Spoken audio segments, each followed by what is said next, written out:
Okay, and we're back in our second segment of our episode 35 portion. This is my favorite portion, college football portion. I do want to talk about the top 10 right now. Now, I feel like the top 10 is based off of reputation and not off the games that are being played on the field each and every week. Let me give you an example.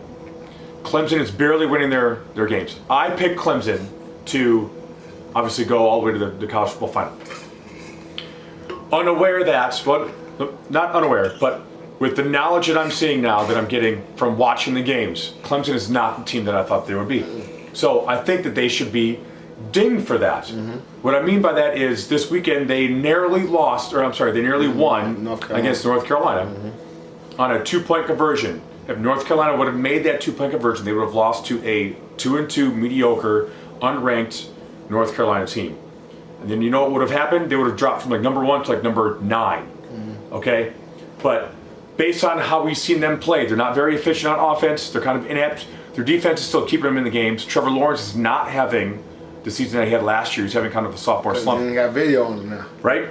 So if this team was called, I don't know, anybody but Clemson, let's say if this team was like, I don't know, Virginia, then they would be ranked where they should be ranked, which is now Virginia has one loss to Notre Dame, but they would be ranked probably in the teens somewhere, not based on what they did last year, okay? Because again, coming in, a lot of these teams are brand new because you got guys that leave, you got coaches that leave and whatnot.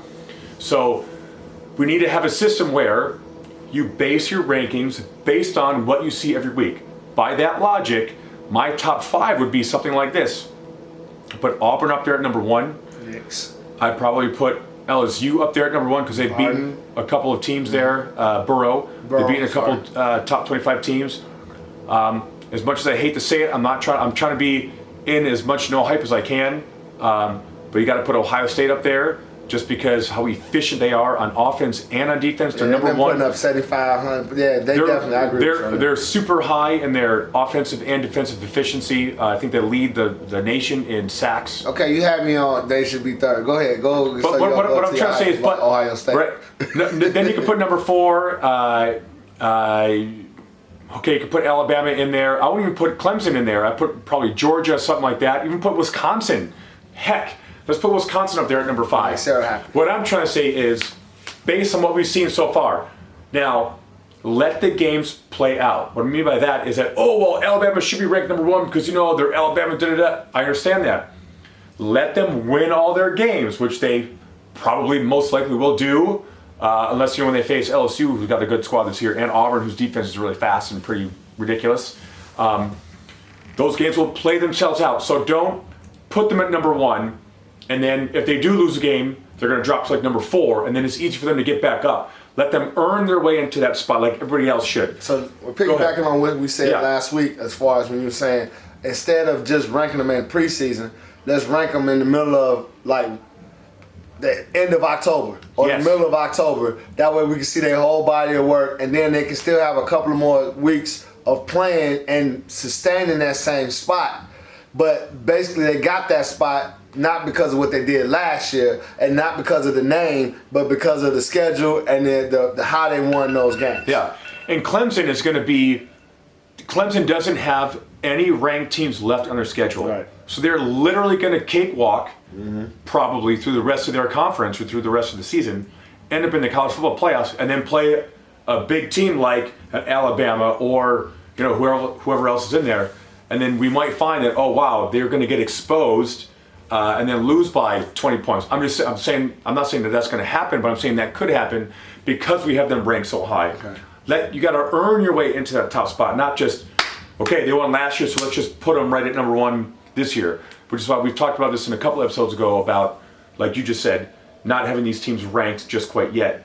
Let them play out a little bit. Now, that goes into another conundrum of the first 4 games are against like non-conference, Chandler Mudhawks or like, the Phoenix, underdogs or something. You know what I'm saying? Right. You're playing nobodies. Arizona College, I would say. Yes. I got you. You're playing nobodies. So that's why I feel like if you play a top 25 school or a top ranked school in your non-conference games, you're not going to get dinged that much. No. Look at Oregon. They lost their first game against Auburn. They didn't drop that far. They're still in the top 25.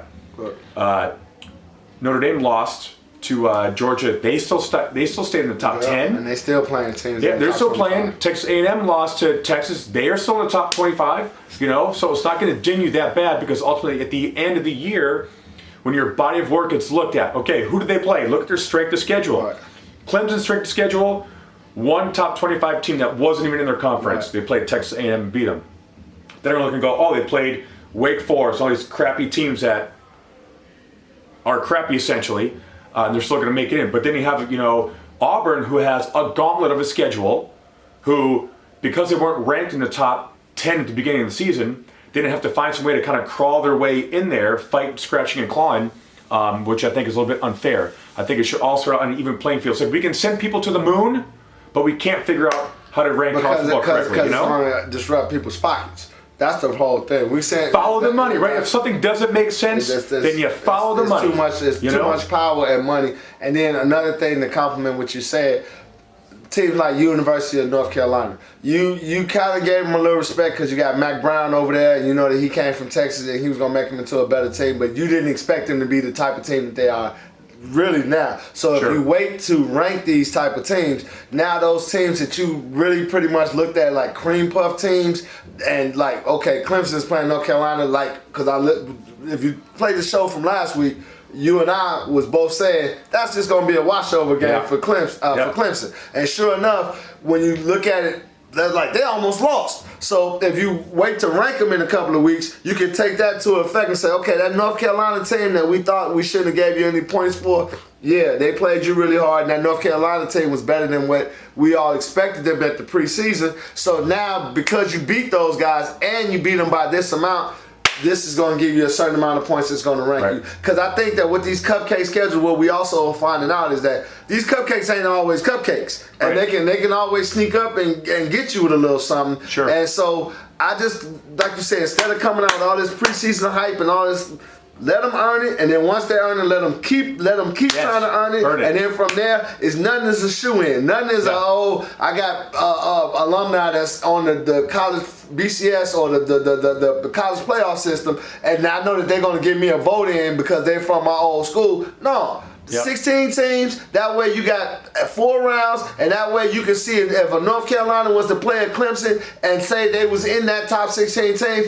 then you can get an upset. Then that way you're not automatically saying these are the best 4 teams, but these are teams that earned their way all the way there. On that note, you got to go, which is cool. I do want to continue on with my top 5 there. I don't have Oklahoma in my top 5 for this sole reason. They've been blowing teams out, which is great, but defensively, they cannot get it done defensively. So I cannot, because they don't have the whole body of work in a sense of great offensively, that's awesome, but defensively have got a lot of holes. So I'll put you like in my top 10, but I'm not going to put you in my top 5 solely because of your defense. That's the same thing. So I think they're ranked 4 or 5 right now. I understand that. Like literally they're blowing the doors off people. They kind of have to. They got to put up 55 and 60 points because they're going to allow 40 and 45 points, Doesn't make sense. And then when you play a real complete team, like they played last year in Alabama, they were down 28-0 at halftime because they can't stop a cold. That's mic drop. So, good stuff. That's all I want to say about that. Again, if you guys like what you see or don't like, we'd love to hear from you. Like and subscribe, and let all your friends know. We'd love to grow this show as much as we can. So we appreciate your support and everything else you guys do for us. Again, thanks Atlas. Thanks Ball So Hard. And who else we need to thank? We got to thank. Who else we got to thank? True Tankless Water Heaters. We want to thank Artificial Turf. Ball So Hard. As you can see, Ball So Hard. Yep. Darwin. Thank Wallflower. Yes. Thank with Jeanette over there. NBC Radio. The boys out west, James, and those guys. And anybody else who wants to come on the show, you can be on the show with us. We'd love to have you on, sponsor us and whatnot, and we'll have some fun. That's it. All right, guys. We'll see you next time. Enjoy your sports. Keep watching them. Tell your wives, hey, I got to watch this. I'm trying to do some homework. So you can come and watch the games with us. Enjoy. This is Tuesday, October 1st. Happy birthday, Dad. Turned 80 today. Hey, Dad. Happy birthday, man. All right, guys. We'll see you next time.